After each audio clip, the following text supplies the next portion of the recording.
আমি মোহাম্মদ তারেক আজিজ, বৈষম্য বিরোধী ছাত্র আন্দোলনের একজন সদস্য। আমরা আমাদের দেশের যে কোটা সংস্কার আন্দোলন থেকে আমাদের পদযাত্রা শুরু। আমরা দেশের যে দাবি দাওয়া নিয়ে আমাদের আন্দোলনটা শুরু করি। এক পর্যায়ে গণ অভ্যুত্থানের মধ্য দিয়ে আমরা শেখ হাসিনা ফ্যাসিবাদকে দূর করে বিতাড়িত করে আমরা স্বাধীন বাংলাদেশ পেয়েছি।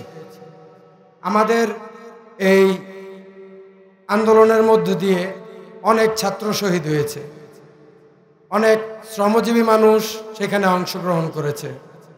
সাধারণ মানুষ আমাদের সাথে সংযুক্ত হয়ে এই ফ্যাসিবাদ সরকার স্বৈরাচারী শেখ হাসিনাকে বিতাড়িত করেছে। আমরা সকলেই ঐক্যবদ্ধভাবে যেমন ফ্যাসিবাদ স্বৈরাচারী শেখ হাসিনাকে বিতাড়িত করতে পেরেছি, এখনও আমরা আমাদের দেশকে নতুনভাবে গড়ার প্রত্যয় নিয়ে একই সাথে সকলে ঐক্যবদ্ধভাবে দেশের জন্য সুনাগরিক এবং একজন দেশপ্রেমিক হিসেবে কাজ করে যাব ইনশাআল্লাহ। আমাদের আহত অনেক ভাইয়েরা রয়েছে, তাদের জন্য, নিহতের পরিবারের জন্য এবং আন্দোলনরত যত সদস্য রয়েছে তাদের সকলের জন্য আমি আপনাদের কাছে দোয়া চাই।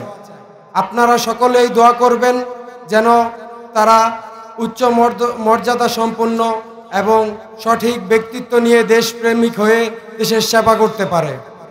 আমি আরও দোয়া চাই, আমাদের এই আন্দোলনে যত সহযোগিতা হয়েছে, যারা আমাদের অভিভাবক হিসাবে আমাদের আস্থা দিয়েছেন, সকলকে জানাই ধন্যবাদ।